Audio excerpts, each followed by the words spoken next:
Assalamualaikum warahmatullahi wabarakatuh. Apa kabar semuanya? Semoga kita semua selalu dalam keadaan sehat ya. Amin. Baik, kali ini bulan Agustus, dan dimana ketika bulan Agustus itu selalu identik dengan apa? Ya, dengan peringatan Hari Ulang Tahun Kemerdekaan Republik Indonesia. Begitu pula dengan tema kita hari ini, yaitu remaja dan kemerdekaan. Bagaimana remaja mengisi kemerdekaan? Bagaimana kira-kira? Mudah atau sulit? Yuk kita cek satu persatu. Yang pertama, menghormati orang tua dan orang lain, serta menerima nasihat. Semudah itukah mengisi kemerdekaan? Hanya dengan menghormati orang tua, lantas kita sudah dianggap mengisi kemerdekaan? Betul sekali. Saat ini, kita tidak perlu mengangkat senjata. Kita tidak perlu mengusir penjajah yang menjajah negeri kita. Yang perlu kita lakukan adalah mengisi kemerdekaan ini dengan hal-hal yang baik. Salah satunya adalah menghormati orang tua, orang lain, serta menerima nasihat. Kenapa menerima nasihat menjadi penting? Tentu saja, kalian di masa remaja ini memerlukan bimbingan dari orang tua, dari bapak ibu guru, agar kalian tidak salah jalan. Betul, kita semua harus menjadi anak ataupun menjadi remaja yang membanggakan bagi orang tua, terutama bagi bangsa dan negara ini. Ya, tentunya dengan perilaku, tindakan, dan karya dalam memajukan bangsa. Salah satunya tidak mudah terprovokasi hal buruk. Ketika kita ikut-ikutan hal yang buruk, pasti orang tua kecewa. Iya, negara ini pasti merasa kecewa dengan kita, karena kita bukanlah termasuk remaja yang bisa berperan dalam kemajuan bangsa. Harus kita ingat bahwa jangan mudah terprovokasi hal yang buruk. Itu yang pertama. Sedangkan cara yang kedua yaitu bertanggung jawab dalam segala hal. Apa maksudnya? Ya tentu saja hal-hal yang kamu lakukan yang merupakan bentuk dari tanggung jawabmu. Contohnya, kalau kamu di rumah sebagai seorang anak, kamu memiliki tanggung jawab untuk membereskan tempat tidurmu sendiri. Kemudian, membantu mama. Ya, misal membantu mama mencuci piring atau membantu mama menjaga adik. Itu juga termasuk bertanggung jawab. Kemudian, kamu sebagai warga sekolah, kamu sebagai anak sekolah, punya tanggung jawab yang berbeda dengan yang di rumah. Contohnya, mengerjakan tugas yang diberikan oleh bapak atau ibu guru. Kemudian berpakaian sesuai ketentuan. Kemudian yang ketiga, menggunakan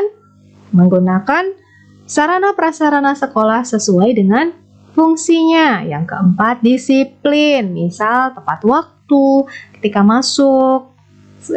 masuk atau dan tertib dalam kegiatan pembelajaran. Itu juga merupakan contoh-contoh kegiatan yang bertanggung jawab. Dalam kehidupan bermasyarakat berbeda lagi.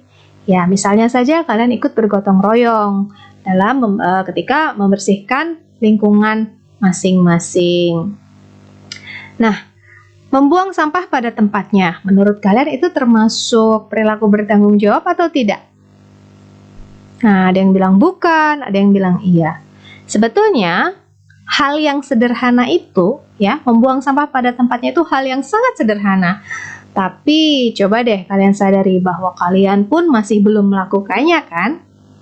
Nah, mulai sekarang harus ingat-ingat bahwa membuang sampah pada tempatnya merupakan perilaku yang bertanggung jawab dan harus membiasakan hal itu. Yang berikutnya adalah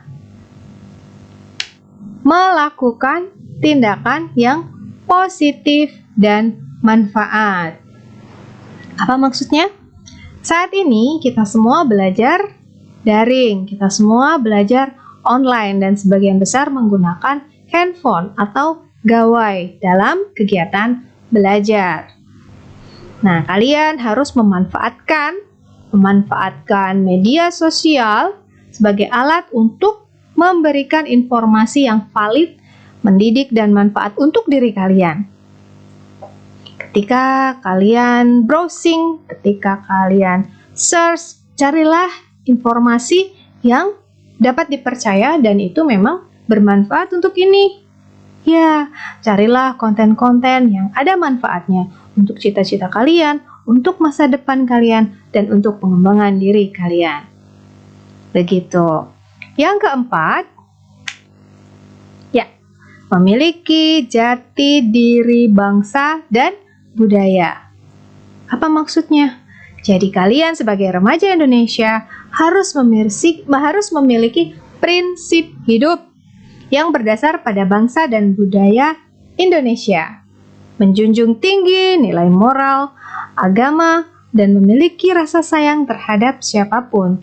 Tidak hanya kepada sesama manusia, tapi kepada hewan, kepada tumbuhan, dan kepada lingkungan. Tadi sudah kita bahas, termasuk salah satunya adalah membuang sampah pada tempatnya.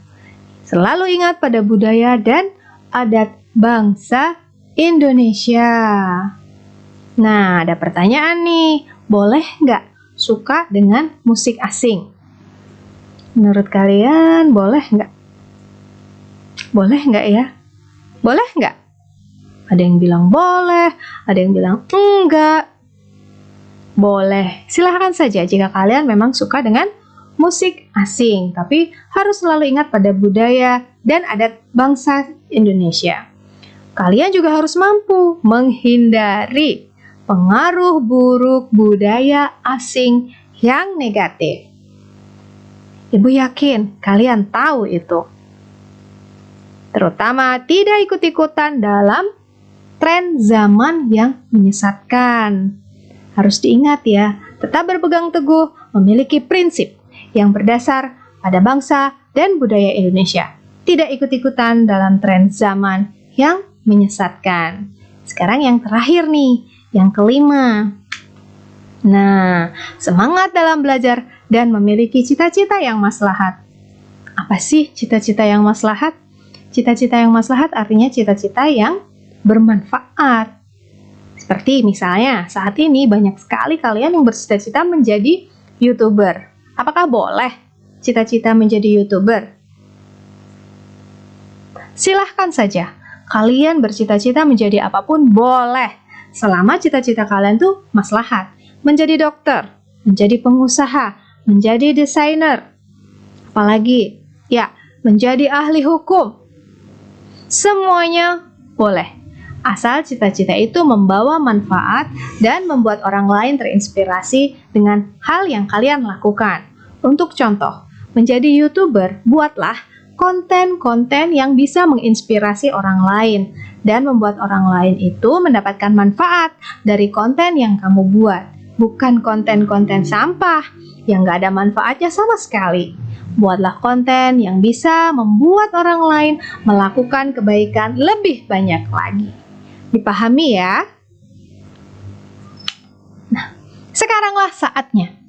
Tidak ada waktu lagi untuk diam dan hidup sia-sia. Bertambah usiamu dan kamu bukan bocah lagi. Kamu sadari atau tidak, kamu adalah remaja harapan. Jadilah remaja yang penuh tanggung jawab atau kau akan menyesal seumur hidupmu. Berteriaklah. Ini aku yang siap melakukan yang terbaik untuk diriku, keluargaku, dan negeriku tercinta, Indonesia. Tugas untuk kalian, sebutkan hal yang bisa membuat Indonesia bangga padamu dengan cara meneruskan kalimat di bawah ini. Indonesia bangga pada saya, karena saya. Contoh ya, Indonesia bangga pada saya, karena saya adalah astronot asal Indonesia yang berhasil menginjakkan kakinya di bulan. Itu contoh. Silahkan kalian buat versi kalian sendiri. Terima kasih. Wassalamualaikum warahmatullahi wabarakatuh.